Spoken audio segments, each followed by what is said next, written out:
This video is going to be something a little bit different than what you're used to seeing on this channel, although not a total foreign concept. We're going to talk about the importance of specific coins. These three, actually, as we explore.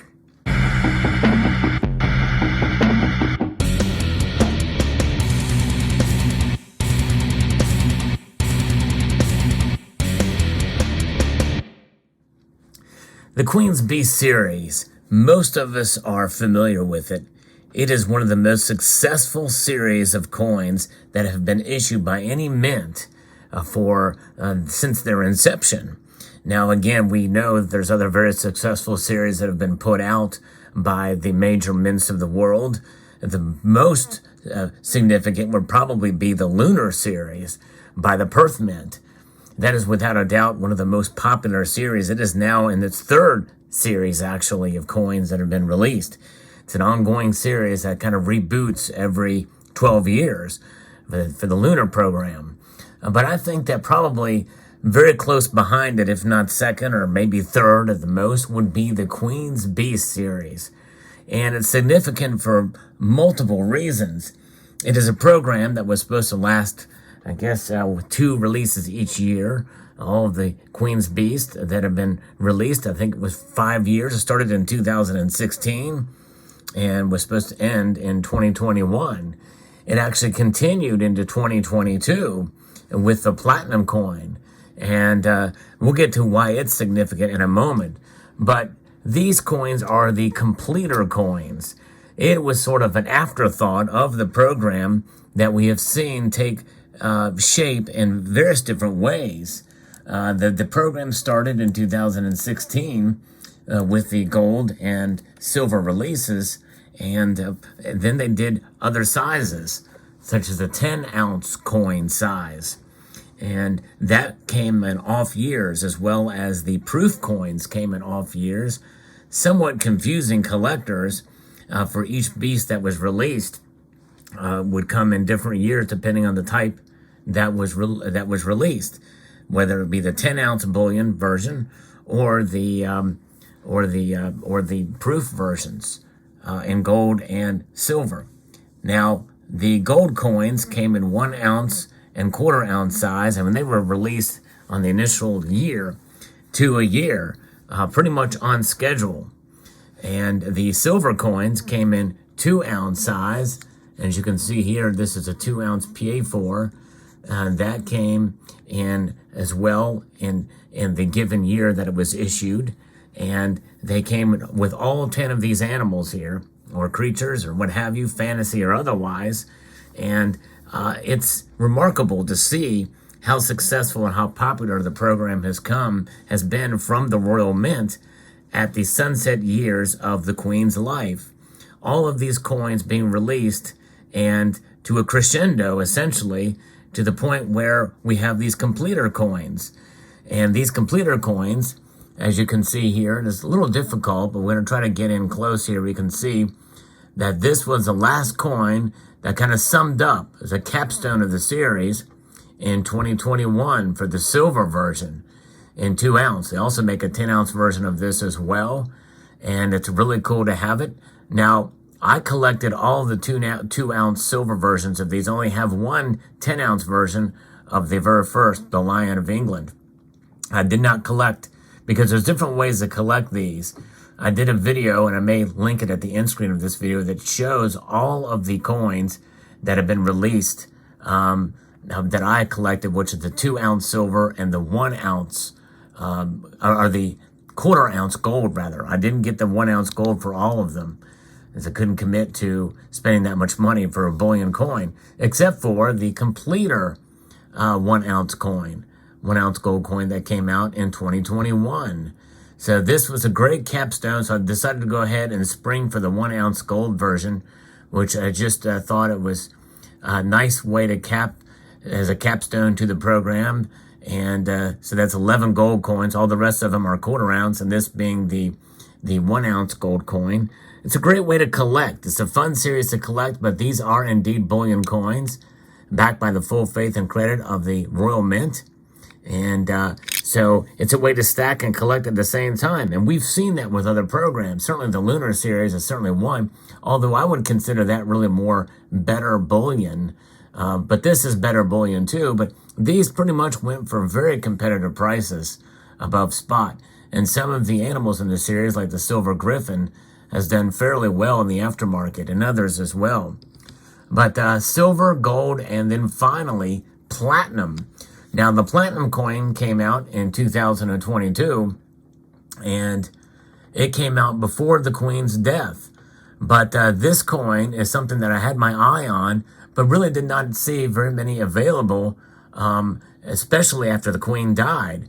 But this coin is very significant because, well, 2022 was the Queen's Platinum Jubilee. That's right. You have the silver and gold Jubilee, and this is the Platinum Jubilee, 70 years on the throne, the second longest reigning monarch in the history of the world. I think Louis the 14th or 16th was first, but she was the longest reigning monarch in the United Kingdom, unmatched by any other. And by most accounts, most people, even though they don't like the idea of a monarchy, feel that she reigned with grace, and she really did a good job as representing the monarchy in the United Kingdom. So this coin I was able to get after the Queen passed, and I got it directly from the Royal Mint, and I was really spurred on by a member of the community who was able to get one for about the same price that I did to get one of these. But it's nice to have all three of these coins together. And this platinum one is very special because it's a full ounce of platinum, as you can see there. And it's beautiful, and it has all the Queen's Beast. And it was released before the Queen passed away in honor of her Jubilee, although the coin itself is just another kind of capstone for the series. So the series, in a sense, ran from 2016 to 2022, with the Platinum Queen's Beast Completer coin being the ultimate capstone to this set of trio coins. Now, they do make a 10-ounce silver version as well that has really shot up in price, and I probably will not pick that one up, although part of me would still like to have it. But I have it in silver, I have it in gold, and I have it in platinum. And so it's just a really neat series. It's probably one of my favorite series. In fact, the Tudor Beast that followed, I'm not a big fan of, because there's nothing like the original, and I understand the historic tie to it and the relevancy of it. They are capitalizing on the success of the Queen's Beast and thought they'd do the Tudor Beast as well. But I just think it doesn't match. It's just not the same. And sooner or later, those coins are going to be switching monarchs, so that King George III, or King Charles III, rather, will be on the obverse of those coins, which is going to kind of mess up the series. The only way that this series got messed up is at the very beginning of the series in 2016, we had a different reticulated pattern behind. It was more of a stucco kind of a reticulated pattern, whereas this is the gouache pattern behind the Queen. And that change came early on in the series and really does not take too much away from it, because this side kept that chainmail pattern behind on the bullion versions, which, by the way, were not on the proof versions of these pieces. But the other thing that's special about these pieces is that they are the double-headed coin. In other words, the Queen's effigy is on both sides of the coins. And whatever the Queen's side is on is always the obverse. So one asks the question, maybe, which side is the obverse if the Queen's effigy is on both sides? Well, the answer to that is always the side with the larger effigy. So this is the obverse, and will continue to be the obverse of the series with the Queen's image on it. And this series obviously pays homage to the Queen and the Beast that were, who were presented to her in 1953 upon her coronation. And so that is something that's quite special.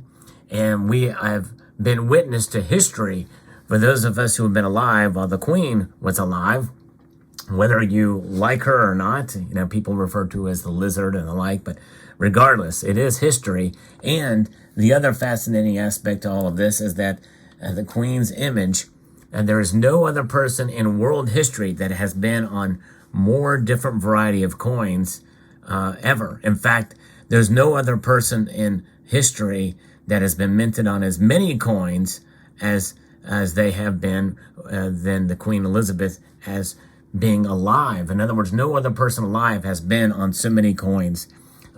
So the Queen has broken 2 records there.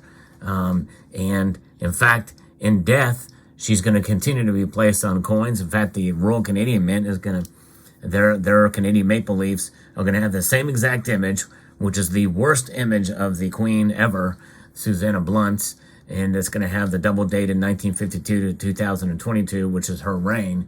But that's it. But there you have it. But that's another time for another story, a story for another time. And these coins, though, are very special and quite unique for what they represent. And proud to have them all. Do you have these coins? Let me know in the comment section below what your thoughts are on them. And I would like to extend a multitude of gratitude to you all for taking the time to watch this video, and to encourage you to please rate, share, comment, and subscribe.